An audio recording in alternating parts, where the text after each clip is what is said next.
Michel Simard, directeur du Centre Le Havre, Oui. merci d'avoir accepté mon invitation pour une entrevue concernant le livre que tu as écrit, L'itinérance dans la société moderne contemporaine, repère pour un changement de paradigme. On va mettre les coordonnées sur la vidéo de comment se procurer ce livre-là.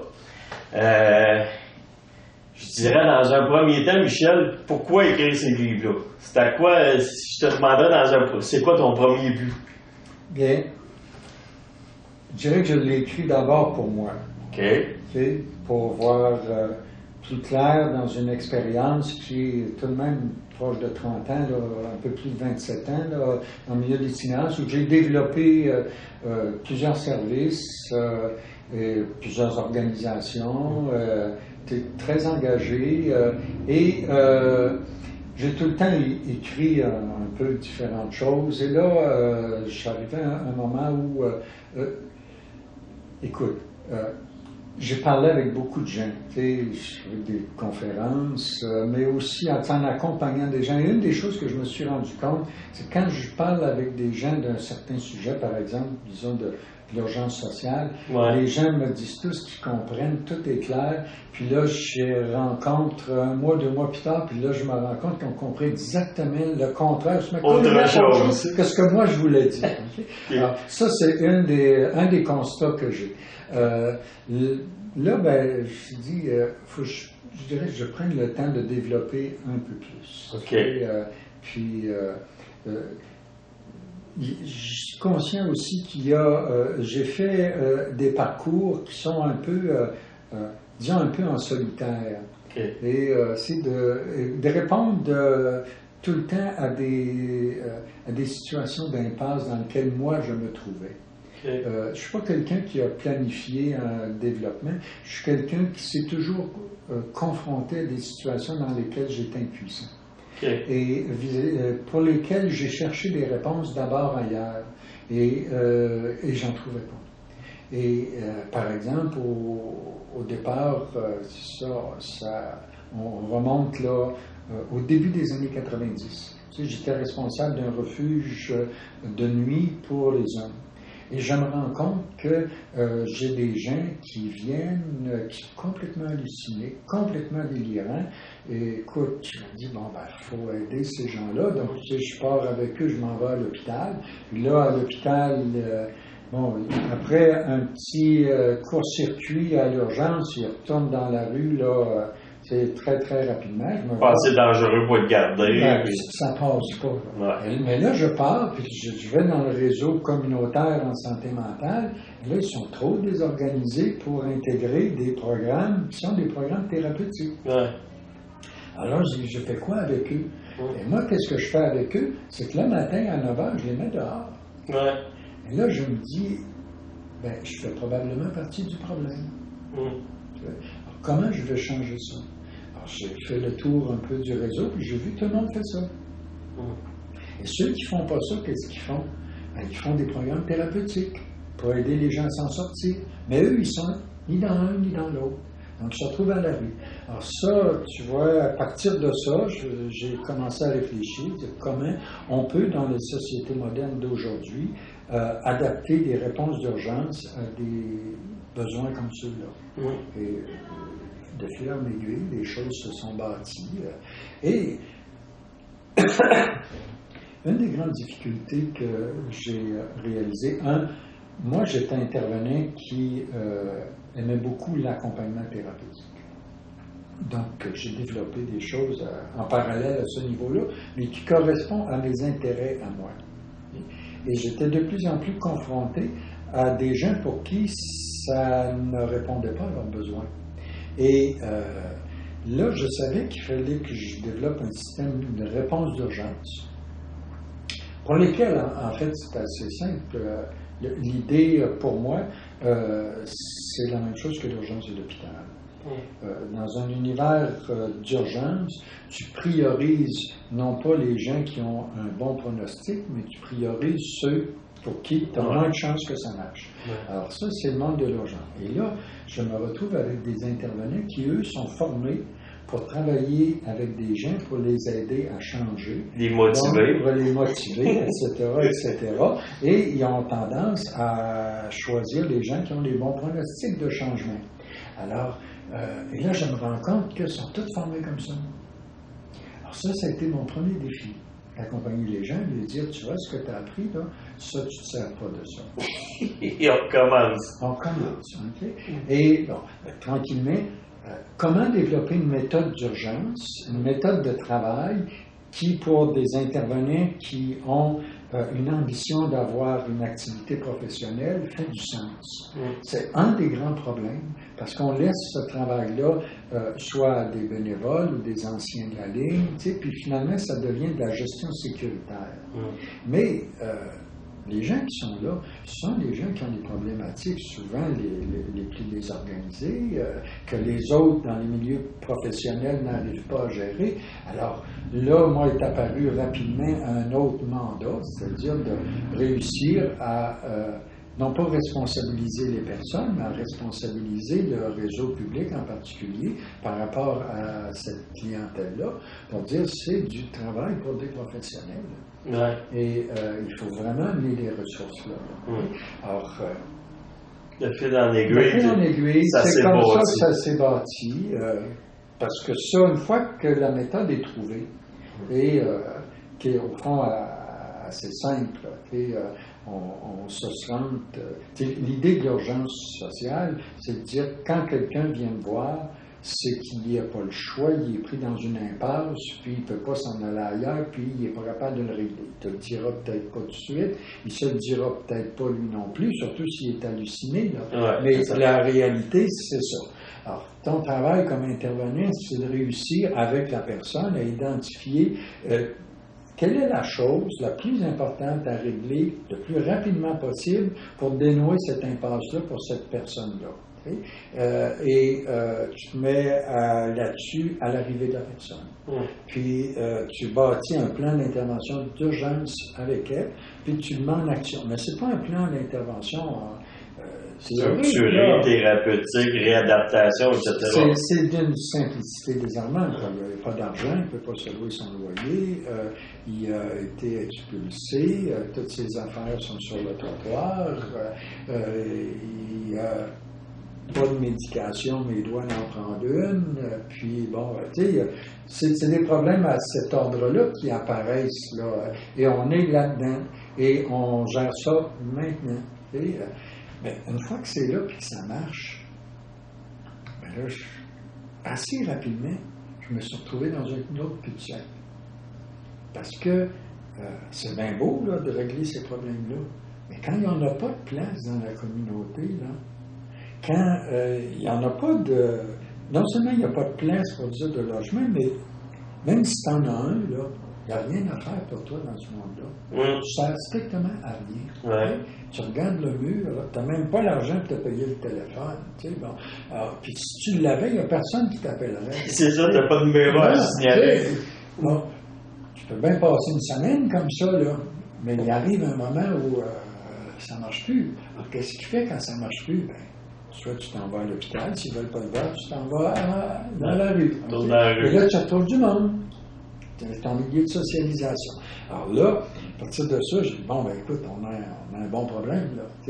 Puis notre problème, il est collectif, là. Donc, là, j'ai rencontré les gens de l'hôpital. J'ai dit, c'est pas mon problème, c'est notre problème. J'ai rencontré d'autres organismes, dire, bon, ben, qui sont concernés par ça. Dire, ben, on a un problème commun, comment on peut le régler? Alors là, on a créé une organisation qui s'occupe du logement. Donc, actuellement, on a 80 unités de logement. Et puis, on a créé une autre organisation qui s'occupe du travail. On a 5 points de service dans la Mauricie. Il y a 270 personnes qui travaillent dans ces... on a créé des portes de sortie. Là, l'urgence, c'est tranquillement désengorgé. Puis, on est arrivé encore dans un cul-de-sac. Parce que là, on s'est rendu compte qu'on avait des gens qui... on avait un volume important. Il faut réaliser là, que la croissance... Tu vois, à Trois-Rivières, là, à l'hébergement d'urgence, en 1990, on a accueilli 160 personnes durant toute l'année. 10 ans plus tard, en 2000, on a accueilli 450 personnes durant toute l'année. 10 ans plus tard, 1200. Okay? On a le même nombre de lits, là. Ouais. Donc, une pression très forte. La sortie n'est pas facile. Les gens sont assez désorganisés. L'univers de la drogue est très problématique. Les amphétamines qui sont devenues là, clés. Là, ouais. Et bon. Alors, tu mets tout ça là, puis là, on se retrouve avec un problème de gestion. Comment accueillir les nouveaux qui arrivent?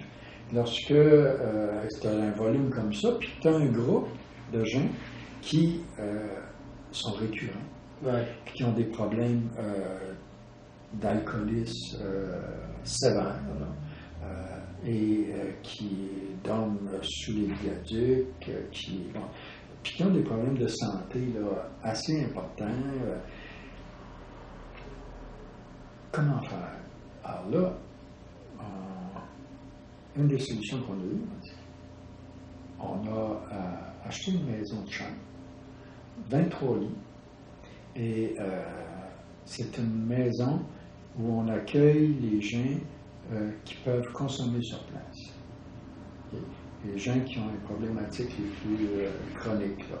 Et puis, on va les accompagner pour certains jusqu'à la mort. Et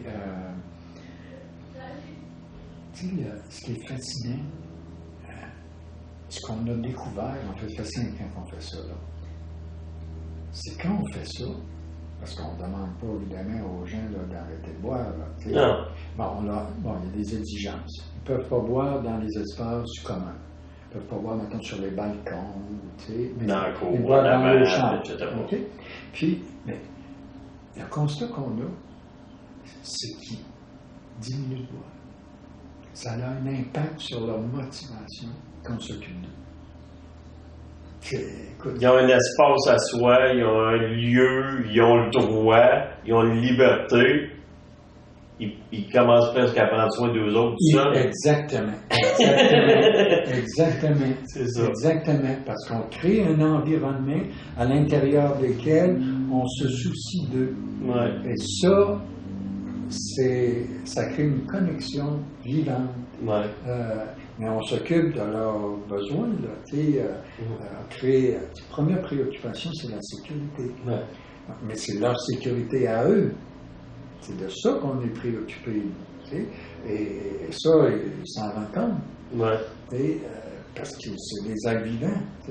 Tout est orienté en fonction de leurs besoins et non pas en fonction de l'organisation. C'est ça.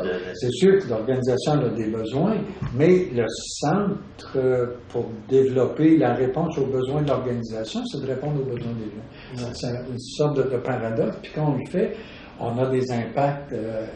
Puis, tu vois, une des choses que... parce qu'on a fait ça, on a créé cet organisme, cette ressource-là, mais on en a créé aussi une autre, okay, qui, elle a plus petite. Là, on a 7 chambres, puis on a aussi un logement comme ça là, qu'on utilise. Et là, les gens, il n'y a aucune consommation. Une autre option. Une autre option, tu vois, puis les gens peuvent passer de l'un à l'autre. Et donc, ça nous donne, au fond, ça nous permet de répondre à la diversité des besoins, puis à accompagner une personne dans un parcours, tu sais, qui correspond à ce qu'il est capable de faire dans sa vie. Et là, on est arrivé à peu près au même temps à un autre cul-de-sac. C'est très inspirant, les cul-de-sac. Oui, c'est ça. Oui, ça oblige à réfléchir et à trouver des portes de sortie. Si tu les écoutes. Oui, c'est ça. La plupart du temps, les gens ne les écoutent pas. En fait. Ils payent d'abord, puis ils payent sur le gaz. Ils pensent à d'autres choses. Ils pensent à d'autres choses. Mais c'est comme un malaise que tu ressens dans ton corps. Si tu ne l'écoutes pas, ben, bon, peut-être que ça va passer. Il va parler plus fort. Oui. Il y a des chances qu'il parle plus fort. Oui. Je pense que c'est la même chose collective. C'est ça. Ces gens-là, qui sont au fond, sont dans un cul-de-sac dans le eux, qui sont dans un cul-de-sac dans leur vie, ben, ils nous parlent sur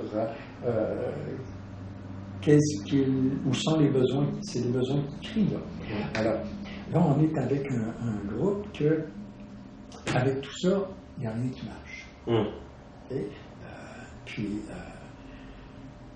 complètement désorganisé, récurrent, un refus catégorique au niveau de la médication. Donc, quand tu parles de dynamique de changement personnel, tu es au point moins 28. Oui, c'est ça. Ils ne sont pas là. Et là, pas du tout. Là. Et tu n'es même pas capable de les accueillir dans l'hébergement d'urgence parce qu'ils désorganisent le milieu, parce qu'ils sont convaincus. Là, je pense à une femme là, que j'ai accompagnée durant quelques années, là, qui dormait dehors tout le temps. On parle-tu de Blanche qu'on trouve dans Oui, c'est ça. C'est ça. Et, écoute, elle est convaincue que les intervenants veulent la tuer, là. Ouais. Oui, c'est sûr que, tu sais, elle ne dort pas ses deux oreilles, là, dans l'hébergement, là, tu sais. Puis elle a des mécanismes de défense, tu sais, par rapport à ça. Tu sais, elle veut se protéger, puis elle est très efficace, donc elle lui fait peur. Le résultat, c'est qu'elle se met dehors. Oui, exactement. Fait qu'elle est toujours dehors, tu sais. Mais là, un hébergement d'urgence, tu ne peux pas dire, moi, là, je vais m'occuper puis je vais régler ça. Là, puis l'hôpital, eux, tout seuls, ils sont capables de gérer ça. Non, personne n'est capable de gérer ça tout seul. Alors là, en mettant des gens autour. Puis Blanche ne demande rien. Puis elle veut rien. En tout cas, elle ne peut pas ce qui existe, ça, c'est sûr. En fait, j'ai une rencontre avec, elle me dit, j'ai trouvé la solution.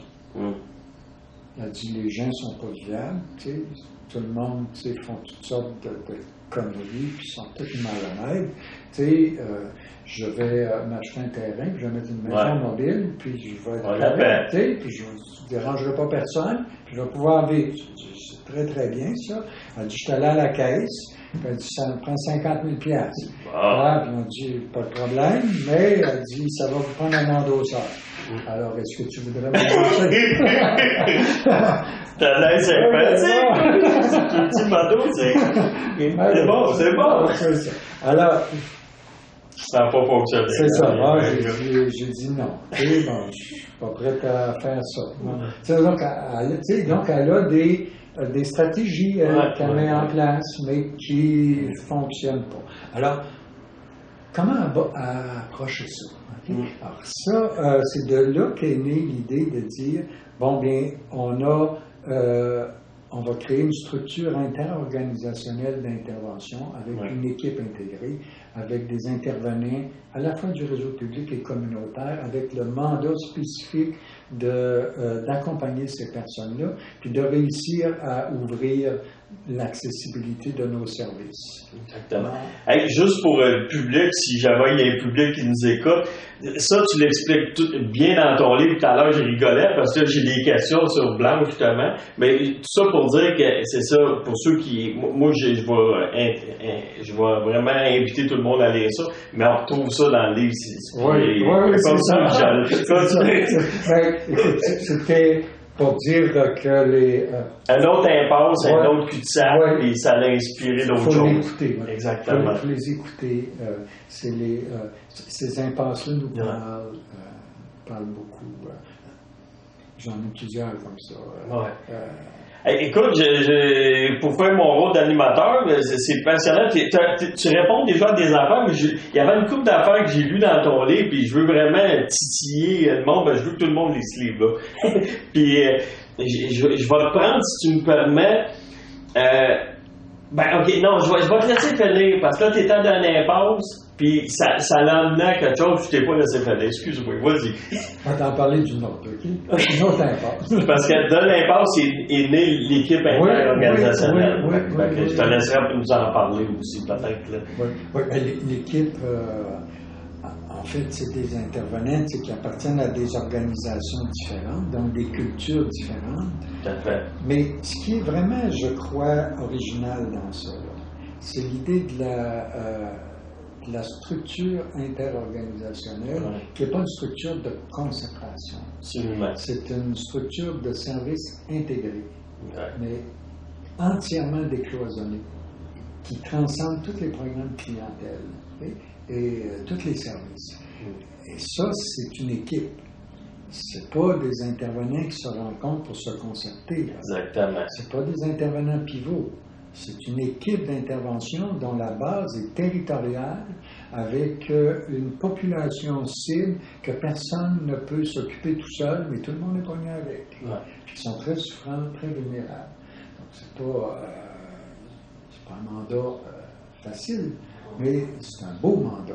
C'est un beau défi puis qui répond à des besoins puis qui crée une dynamique systémique de développement commun. Ouais. C'est un peu comme avoir créé un nouvel organisme sans que ça en soit un, dans le sens que c'est autonome, cette entité-là. Même si les intervenants restent reliés à leurs organisations, leurs établissements, il y a quand même une autonomie, puis il y a un chef d'équipe. Il y a un chef d'équipe, oui, c'est ça. Fait que c'est comme ça aurait pu être un nouvel organisme, mais c'est pas ça. C'est pas le choix qu'on a fait, Exactement. mais ça pourrait être un choix. Mais la gouvernance, actuellement, ça relève surtout là, du CIUS, dans la nouvelle structure. Puis, c'est rattaché au fond, aux paramètres de base là, de l'équipe. Là. Ouais. On a une équipe interorganisationnelle avec un mandat pour une population cible et ils ont une approche. Et c'est avec cette équipe-là que j'ai réfléchi sur l'approche de stabilisation psychosociale. Ouais. Parce que je me suis rendu compte que, moi j'avais développé pas mal le concept d'urgence, une pratique d'urgence. Et je l'avais fait un peu pour réussir à me dégager du paradigme de la réadaptation, donc de l'approche thérapeutique, puis trouver une plan. Et là, avec cette équipe-là, j'ai réalisé qu'il y avait un autre espace d'intervention qui n'était pas de l'urgence, mais qui n'était pas non plus encore de la réadaptation, qui est juste un espace de stabilisation, mais qui n'est pas rien. Non. Parce que ça correspond à des besoins fondamentaux chez une personne. Puis c'est lié à une pratique d'accompagnement. Ça cible la clientèle la plus exclue, qui fait dans nulle part. Qui fait dans nulle part. Exactement. Oui, et ça, c'est important. Absolument. Parce que tu vois, dans toute cette approche-là, pour moi, il s'agit de prioriser les gens pour qui le pronostic est plus faible. Et là, on est un peu à contre-courant de la dynamique, un peu dominante, où on est porté à prioriser le potentiel de changement, le potentiel de réussite. Puis, je le vois souvent, là, puis moi aussi, je fais ça. Là, les gens vont montrer des entrevues avec des gens qui ont réussi, sont au travail, puis tout ça. Mais les gens qui écoutent ça, des fois, ne se rendent pas compte que cette personne-là est une exception. Bien souvent. C'est beau. C'est une belle histoire. C'est ça, pour ceux qui sont sur le terrain. En tout cas, je regarde chez nous. Ça ne va pas tout de même. Non, c'est pas ça la réalité. Donc, il y a du marketing dans ça. Et moi, c'est sûr, dans ce livre-là, je ne voulais pas avoir une position de vendeur. Mais plutôt de gens qui ont une expérience avec d'autres personnes humaines qui sont préoccupées par ce qui nous arrive collectivement et ce qui arrive à ces personnes-là et partager cette expérience-là. Tu sais, ma motivation à écrire, la question de départ, c'est ça. Puis je l'ai senti à la lecture du livre.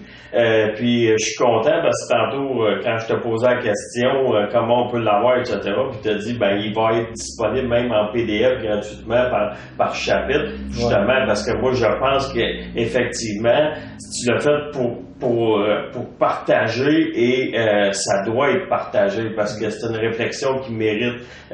Moi, je l'ai dévoré le livre, puis gars, j'ai un paquet de questions, tu es en train d'en répondre un paquet, ça a tout changé mon entrevue, c'est le fun au bout. Mais c'est ça, ça mérite d'être partagé, puis on le sent.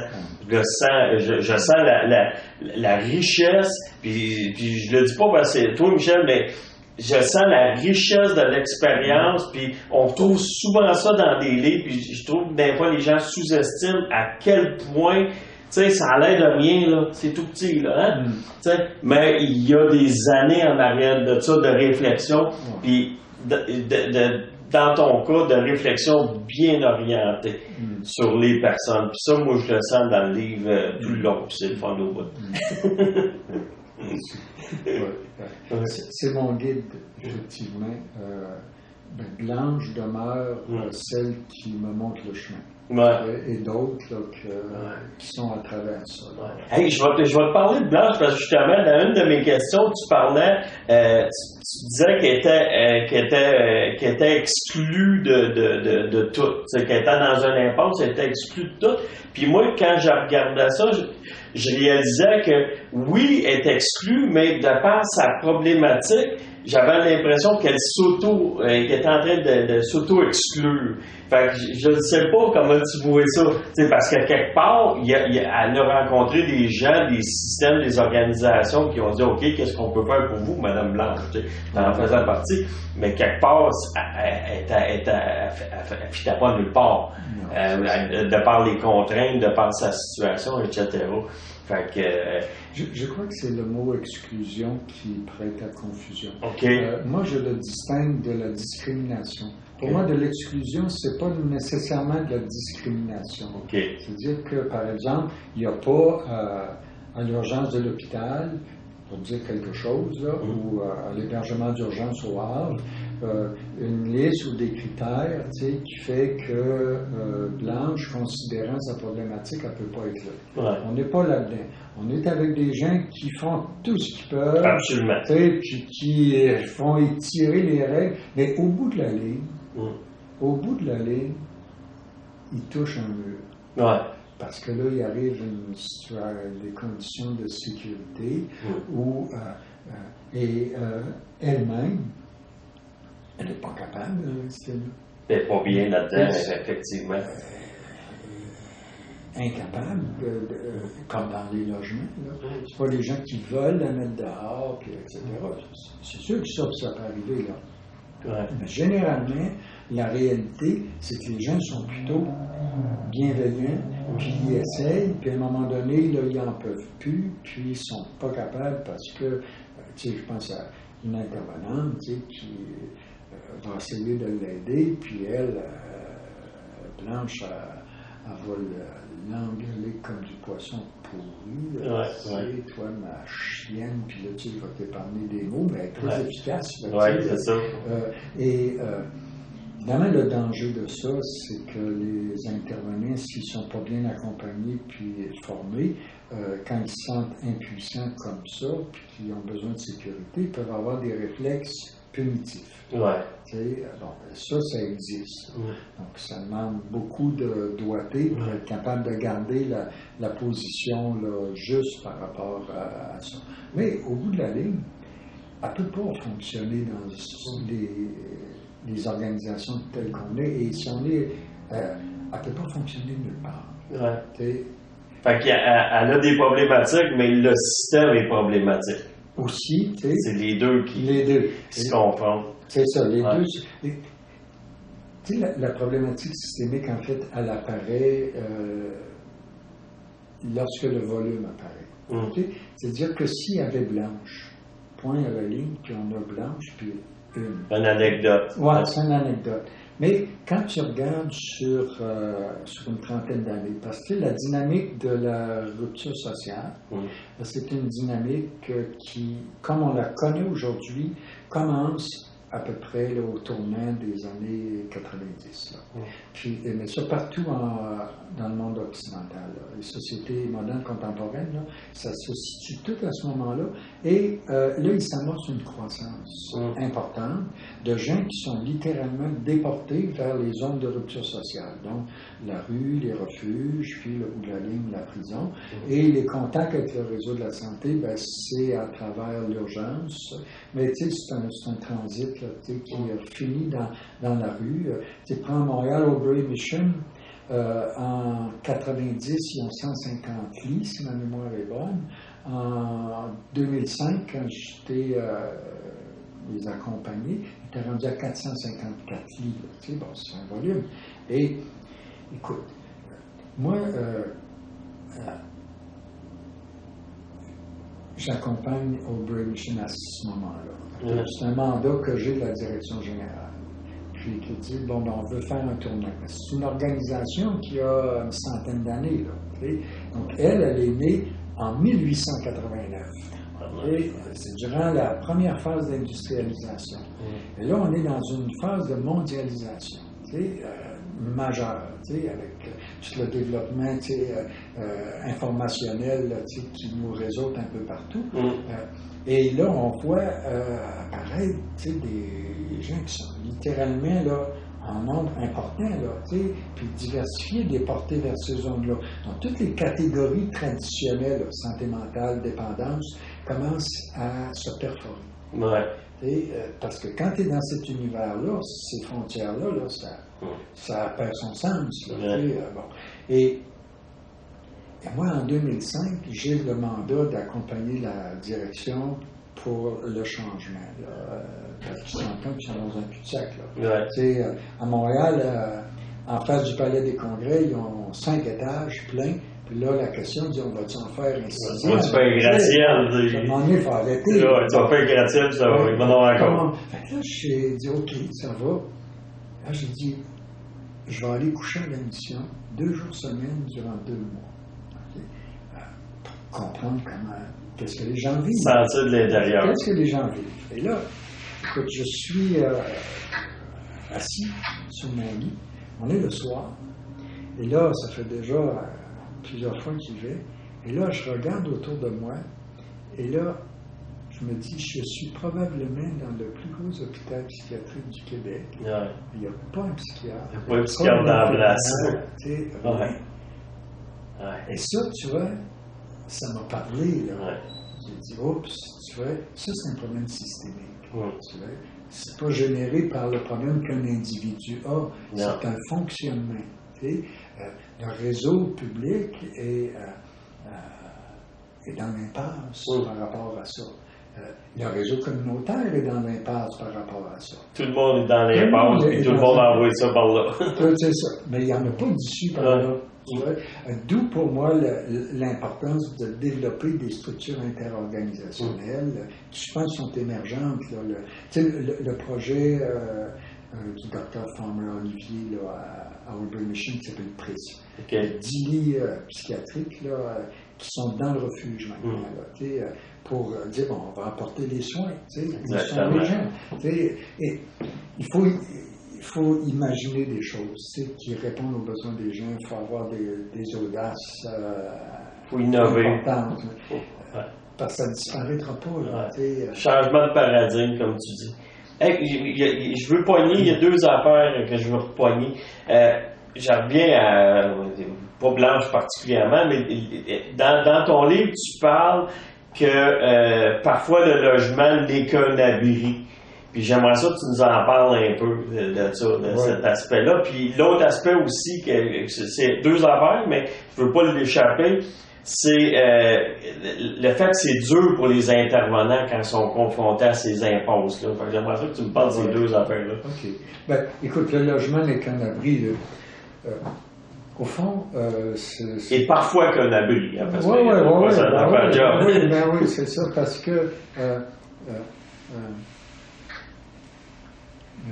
comment le dire simplement? Je raconte une histoire. Okay?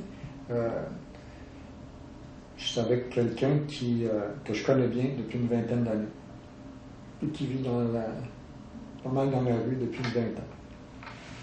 Mais quelqu'un, tout de même, quelqu'un qui a déjà eu une famille d'accueil. Bon, on raconte l'histoire de monde. Hein, oui, tout à fait. Et puis, quelqu'un de très honnête, très intègre, puis très courageux, serviable, beaucoup de qualités humaines importantes, malgré toutes ces grandes fragilités et ces conditions de vie, avoir à survivre tout le temps dans la rue. Là. Et là, je suis assis dans un centre de jour, puis il est assis à côté de moi. Puis là, il me dit, là, je voudrais me stabiliser, parce qu'il y a 50 quelqu'un maintenant, tu sais, je suis plus comme j'étais jeune, je commence à être fatigué. Tu sais, donc. Usé par la rue, Bon, puis tout. écoute, moi, c'est pas ça dans l'oreille d'un sourd, là. Tu sais, moi, j'ai un réseau, là. Tu sais, j'ai dit, attends-moi là. Là, écoute, moi, j'ai un rendez-vous le lendemain pour avoir un logement. Ouais. Subventionné. Puis 3,5, parfait. OK, il y va. Ah, tu t'as vu ça? Va.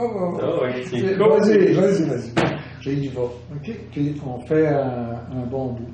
Puis, un bon bout, ça veut dire une couple d'années, là, tu sais. Puis, on a un service de fiducie volontaire aussi, là. Donc, tu sais, puis, avec, il vient faire du bénévolat. Parce que, une des choses qui se dit pas dans le milieu professionnel, là, c'est que ces gens-là, les gens comme lui en particulier, là, ils sont plusieurs.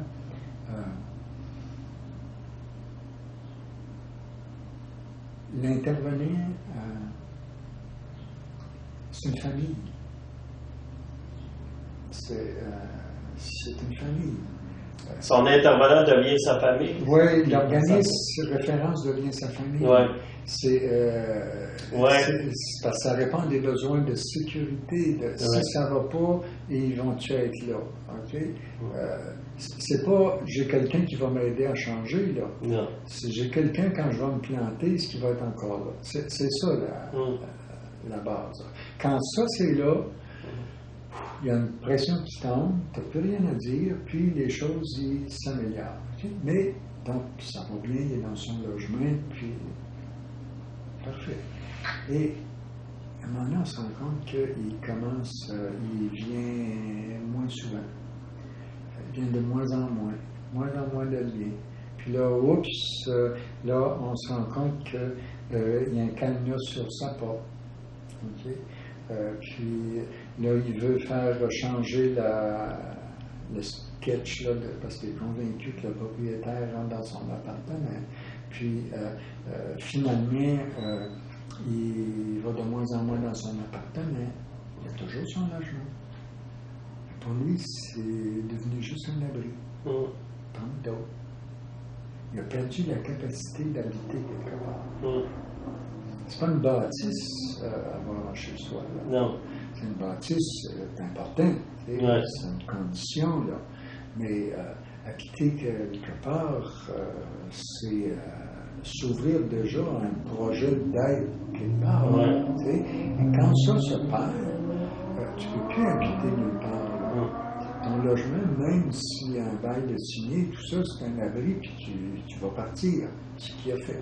Ça n'a plus de sens. Oui, ça n'a plus de sens. Il est parti.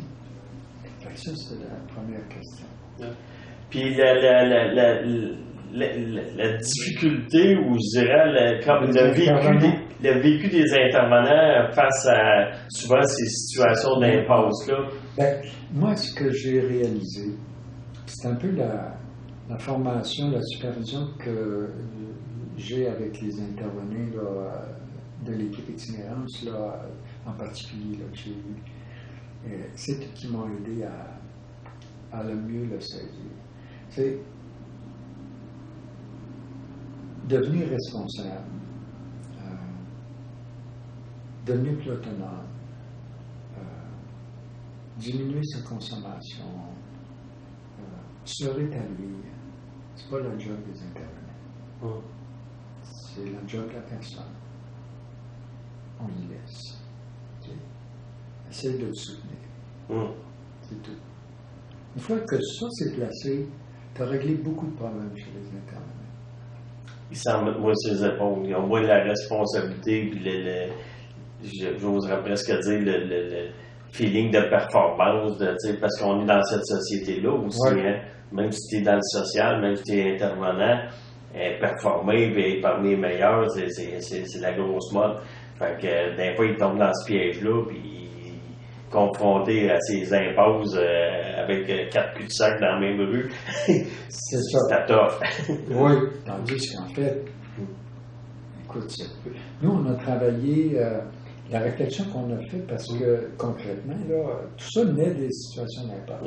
Ça aussi, parce que là, on est avec un intervenant qui est infirmier, qui accompagne quelqu'un qui se détériore, peu importe, ça va pas. Et là, de dire, bon, quel est le sens de mon intervention? Bon. Est-ce que, en dehors de « il se rétablit », ton intervention a du sens? C'est ça la question. La grande question. Est-ce que je reste là? On s'est dit, dans un hôpital, des gens qui sont mourants, puis les guéris, on va-tu les laisser tout seuls en disant, nous, on ne s'occupe pas de ça, il n'y a rien, ça n'a pas de sens. Non. Hein? On va donner une présence à quelqu'un humain dans l'accompagnement, ça a beaucoup de sens.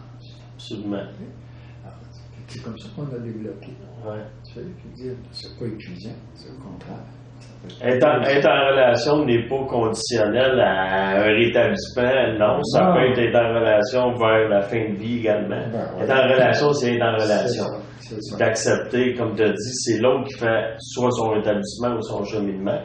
Puis si son chemin de vie, il s'en va vers la mort, on peut continuer à être en relation pour l'accompagnement. Oui, pourquoi pas?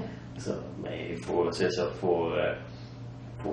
fait fort et passionné pour les intervenants. Libre. C'est de la liberté. Hein? C'est de la liberté intérieure. Savoir où je suis, quelle est ma place à moi, quelle est la place de l'autre, être capable d'accepter que l'autre vive sa vie, puis qu'il est correct comme il est. Ta liberté, vas-tu jusqu'à liberté intérieure, mais liberté aussi organisationnelle, parce que tu parlais dans ton livre, à un moment donné, on est confronté aussi avec résultats attendus, puis accompagnement. Des fois, c'est comme deux affaires, là.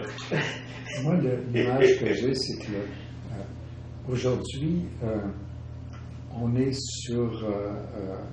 on est comme des funambules sur un fil. Okay? Il faut apprendre à marcher sur le fil pour rester en équilibre. Puis, tu vois, des fois que tu tombes un peu, tu as besoin de gens qui vont t'aider pour te redonner de l'empathie. Pour être capable de retrouver intérieurement l'énergie pour rester sur le fil. Sinon, tu risques de perdre ton humanité. Et, c'est-à-dire l'énergie que tu as de te relier à quelqu'un d'autre. Sinon, tu travailles dans un garage. Et là, tu correct. Relier. Tu parles dans ton livre justement de la reliance puis de la déliance, je me souviens plus trop à quelle page, là, tout le plan d'intervention. Mais tu parles de reliance puis de déliance, justement, page 176. C'est 178. L'accompagnement n'est pas centré sur les problèmes, mais centré sur la personne qui vit les problèmes. T'sais.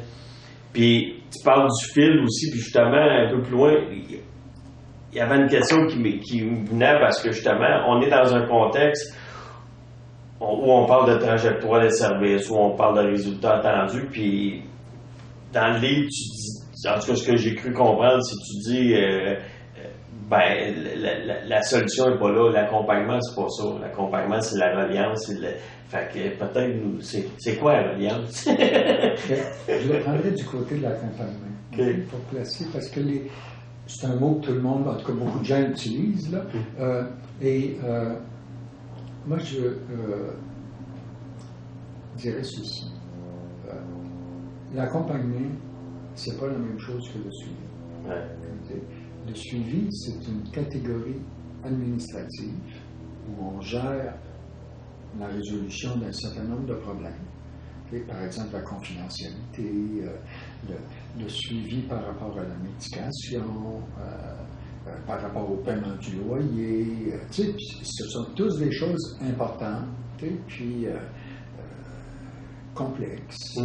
Puis, si on offre des services, par exemple des services d'urgence, on a des durées de séjour. On dit, la durée de séjour, si tu es en urgence, fait pas 6 mois, là. Tu sais, au 6 mois, tu commences à avoir des problèmes. Donc, tu sais, donc, je vais aller, t'es suivi, tu sais.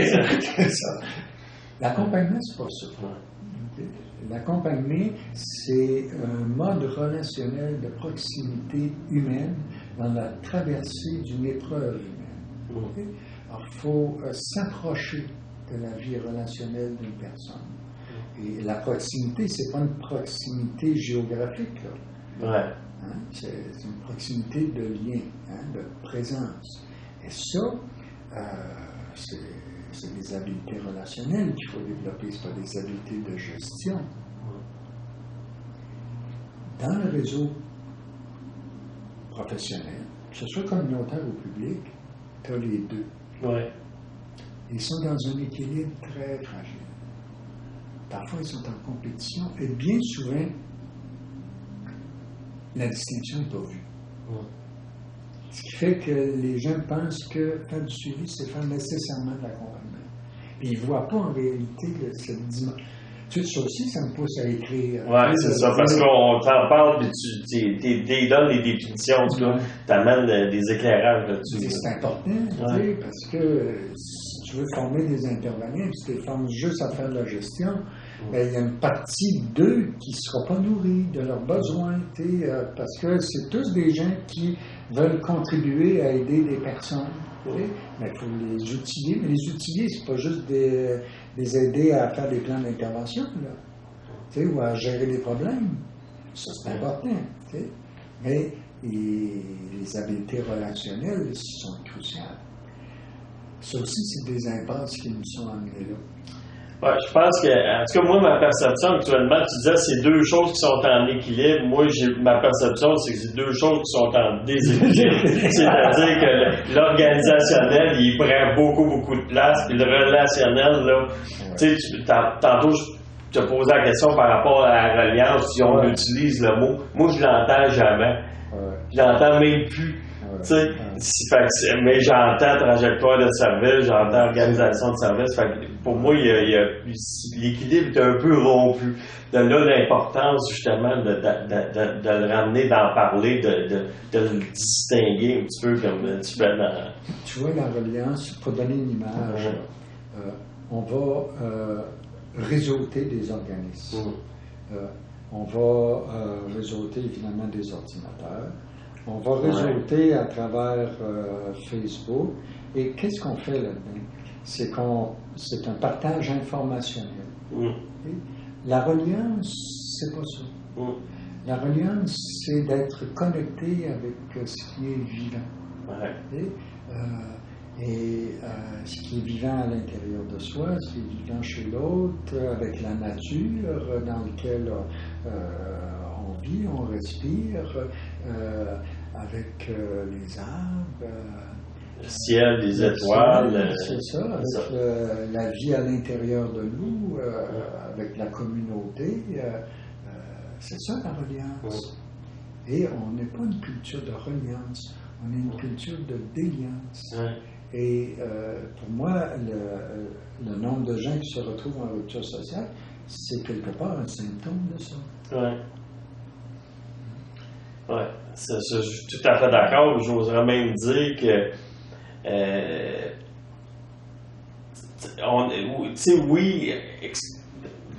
ne sais pas trop comment le dire, mais je vais le dire comme ça sort. Quelque part, on a des gens dans la marge, mais j'oserais dire, objectivement, on est tous reliés, là. On est tous en même boule, là. On est, même si la relation n'est plus là, en tout cas, moi, je suis pas capable de penser que je suis pas relié avec l'exclu qui est en dessous du pont ou quoi que ce soit. Pour moi, il respire la même air qu'à moi, là. Fait que, en tout cas. Mais c'est sûr que lui, il ne sent pas, là. Moi, ça va bien vous le sentir. Parce que je suis pas dans un impasse c'est une culture de saturanie qui soutient la reliance.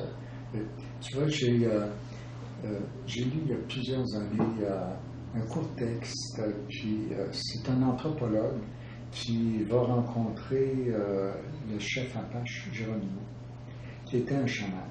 On est au tournant du 20e siècle. Et là, il est dans une réserve, parce qu'il est un guerrier redoutable à Jérôme. Et il lui dit, pour vous, c'est quoi la culture? Il dit, la culture, c'est comme un bol d'argile à l'intérieur duquel les peuples boivent l'eau de leur vie. Nous, notre bol est cassé. Tu vois? Et quelque part, je dis, notre bol n'est peut-être pas cassé, mais il y a des fractures. Il est fragile. On a besoin de boire l'eau de l'ordre de Dieu. On pourrait le reprendre autrement.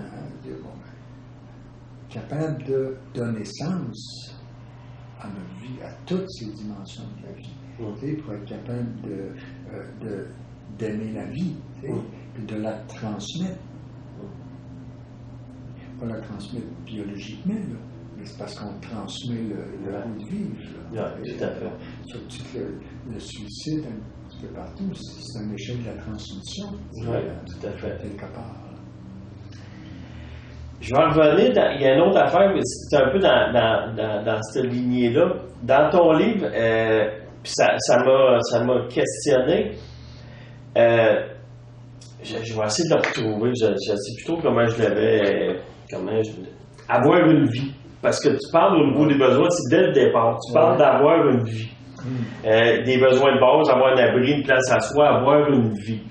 Puis, ce que j'ai constaté dans les gens qu'on côtoie, c'est qu'il y a des gens qui sont dans cette situation de rupture que tu parles, d'impasse, mais en même temps, ils ont déjà une vie.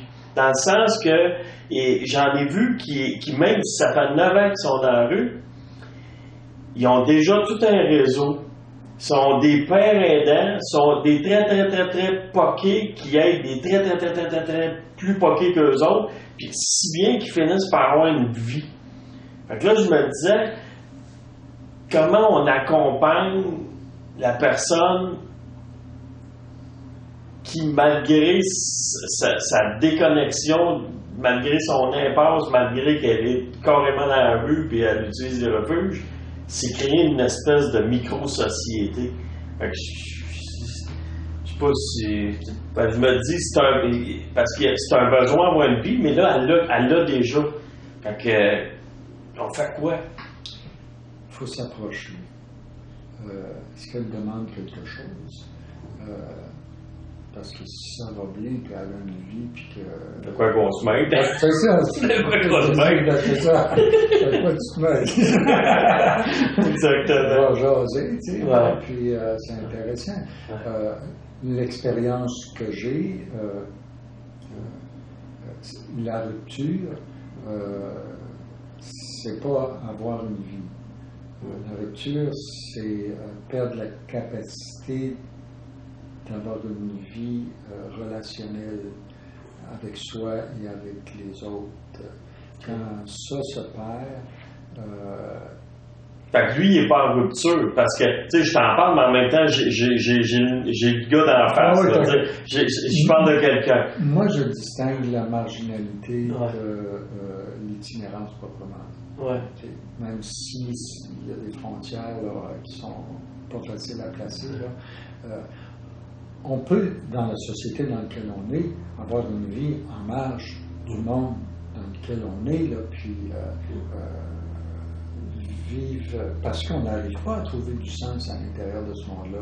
Puis c'est tout à fait légitime là, de dire qu'on va se monter un parcours de vie qui donne du sens en marge des institutions. Là. Il y a un prix à ça.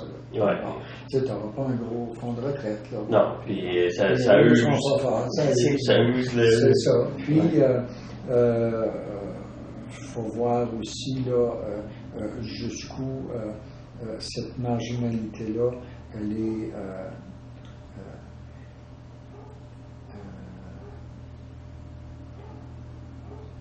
elle est en lien avec les besoins de la personne et ce qu'elle veut vraiment. Là, il y a une zone dans la relation là, où Tu sais, dans le cas du type que j'ai en tête, ça faisait 9 ans qu'il était dans la rue, il était vieillissant. Fait que, tu sais, quand tu dis il demande quelque chose, dans son cas, c'était oui. C'est là, quand ça commence à être tough, je suis vieux, j'aimerais ça me trouver une place. Fait que, bon, on lui a trouvé une place. Ouais. On lui a trouvé une chambre. On lui a trouvé un habitat. Ouais.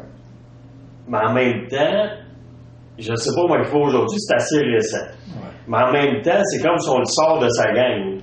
Oui. Mais écoute, pas de force, là, au moins. Au moins ça de bon, là. Regarde, comment dire ça? Il sort d'un milieu pour lequel lui était en impasse. Sinon, il ne sort pas. Ouais. Bon, et quand on approche aussi derrière cette vie-là, il y a la façade de ces monts milieux. Des fois, on découvre d'autres choses. Ouais. Okay? Alors, mettons qu'on met ça en parenthèse, quand on regarde ça de même. Ce qui souvent se produit, c'est lorsque la personne a une place à soi, une chambre, un toit et demi, parce que c'est un besoin légitime là, pour un projet d'aide. Quelqu'un même, si c'est marginal, d'avoir des meilleures conditions de vie, créer des liens un peu plus stables. Quand ça arrive, souvent, ce que moi j'ai observé, c'est que les personnes sont confrontées à une angoisse terrible. Pas tellement parce qu'avant il y avait une vie, parce que là apparaît maintenant le besoin d'avoir une vie. Et c'est pas évident. Tandis que quand tu es dans la survie quotidienne, ce besoin-là est en arrière-plan. Tu n'as pas besoin d'y penser. Tu gères la survie. C'est ça. Puis tu as tout le temps de quoi faire. Puis tu peux l'oublier. Quand tu es dans ton logement, c'est plus difficile de l'oublier. Et là, ce qui remonte à la mémoire, puis quand tu regardes en avant, c'est angoissant. Quelle va être ma place? Moi, j'ai accompagné un psychiatre qui a vécu 6 ans dans la rue. Et je me rappelle quand il est arrivé dans mon bureau, là, complètement désorganisé, halluciné, puis là, il me dit moi je suis psychiatre, je dis ça donne bien, on en a besoin. C'est ça, on a besoin ici, là. C'est ça. Il y a de la place pour toi. T'as pas pris ça pour acquis tout de suite, là, je comprends bien. Une famille de professionnels. Tout à fait. Son frère. Personne n'est à l'abri. Non. Et bon, mais écoute, je passe par-dessus bien des choses, mais il est dans un toit et demi sur l'aide sociale. Tu sais, là, ça va être quoi ma vie? La question apparaît, parce que c'est un besoin légitime pour se réaliser de naissance. Là, après des études comme ça, où je vois des confrères à la télévision, qu'est-ce qui va faire que ma vie peut avoir du sens? C'est ça la question. Puis je vais faire quoi avec ce qui est derrière? Alors, c'est là qu'apparaît l'importance d'avoir un accompagnement là, qu'on peut dire de réadaptation, de soutien, là, au-delà de la stabilisation. Sinon, c'est très difficile. C'est une angoisse qui est dure à imaginer, qu'on peut imaginer, mais c'est du gros stock, comme on dit. C'est un peu aussi comme les gens qui vivent des états psychotiques. Et puis qui, toute leur vie psychosociale se désorganise. Et ça dure là, durant un certain temps. Le retour, c'est le retour qui est difficile. C'est pas la maladie. C'est après que c'est ça. Parce que là, tu vis à part pas, là. Tu sais, ce que tu as vécu ne disparaît pas, là. Ça ne s'efface pas, là. Donc, tu dois y donner du sens. C'est ça, avoir une vie, être capable de donner du sens à ma vie réelle, là, celle que j'ai vécue et qui est là aujourd'hui. Tu fais, justement, être capable de dire, OK, il en reste un bout, puis j'ai le goût. J'ai le goût. Ça a un sens. Je pense qu'il y a moins un sens de continuer. Oui, c'est ça. Je peux vivre avec. Puis... C'est tellement important le sens. Hein? Je pense que tu étais probablement là à Montréal quand il a fait la consultation sur futur plan interministériel. Puis il y a quelqu'un qui parlait de justement quelqu'un qui, je ne sais pas trop s'il n'était pas de Trois-Rivières en plus, qui fréquentait le refuge, a commencé à s'impliquer, il a trouvé un sens à sa vie, puis il a commencé à prendre soin de lui tout seul. Ouais. Fait que tu sais, c'est la quête de sens et l'importance du sens, ça fait un job. C'est important pour tout le monde, ouais. Tu sais, et puis c'est important pour moi, pour toi, tu sais. Puis les besoins des gens sont tous les mêmes et ont tous la même légitimité. Et c'est la porte d'entrée de l'accompagnement. Je vais jeter un petit coup d'œil à mes notes, Michel, voir s'il n'y a pas un point que je voulais absolument. On a pas mal fait le tour de ce que j'avais souligné dans le livre, parce que tout ce qu'on a parlé, on en retrouve des bouts dans ton livre, et qui je pense que c'est pas mal fait le tour. J'essaie de voir s'il n'y a pas un petit bout que je veux. Non, mais c'est sûr que. Peut-être celle-là. Peut-être la dernière. Peut-être la dernière. Organisation des interventions et des stratégies structurées sans rigidité. Tu parles de cet aspect-là, structuré mais sans rigidité. Ouais, très important. Okay. Très, très important. Qu'est-ce que ça veut dire, ça? Comment on fait ça? On commence par distinguer les stratégies des besoins. C'est la première confusion. Okay. Il y a beaucoup de disciples de Confucius. Parce que, par exemple, avoir un logement subventionné avec accompagnement, c'est une stratégie, c'est pas un besoin. Vivre dans un foyer de groupe, supervisé, pas supervisé, avec telle modalité de supervision ou une autre, c'est des stratégies, c'est pas des besoins. Ouais. Avoir une place à soi, c'est un besoin légitime de quelqu'un. Donc, se centrer sur le besoin d'avoir une place à soi, pour lequel on peut avoir une grande souplesse au niveau des stratégies. Donc, on ne se centre pas sur les programmes qui sont des stratégies, on se centre sur les besoins des personnes. Ça pose des problèmes, évidemment, quand toute l'organisation est en programme clientèle, puis là, ça crée de la rigidité. Ouais. Parce que les gens sont là pour gérer une stratégie. Puis des fois, ça va assez loin, parce que la stratégie, c'est de gérer le changement, par exemple, chez quelqu'un. Qu'est-ce qu'il fait quoi s'il ne change pas? S'il n'a pas le goût. C'est ça. Il n'est pas là. S'il veut juste être, puis. Oui, tu vois. C'est d'introduire. Plus on s'approche d'une population très vulnérable, très désorganisée, puis en rupture. C'est parce qu'en rupture, c'est aussi une population qui a une certaine force. Je pense aussi que les gens vraiment très, très, très vulnérables sont en général dans les hôpitaux. Il ne faut pas se le cacher. Il y a encore des hôpitaux de soins de longue durée. Mais tu as des gens qui ont des forces de caractère blanches. C'est des survivants. Des vrais warriors. Non, ils sont capables de vivre ça. C'est pas tout le monde qui est capable de vivre ça. Confronté à la même situation, il y a des gens qui vont plutôt s'enlever la vie. Ils vont faire toutes sortes de choses. Bon, c'est sûr que c'est extrême comme situation-là. Mais quand on distingue, quand on s'approche de cette population-là, il faut avoir le maximum de souplesse au niveau des stratégies. Mais il faut les avoir.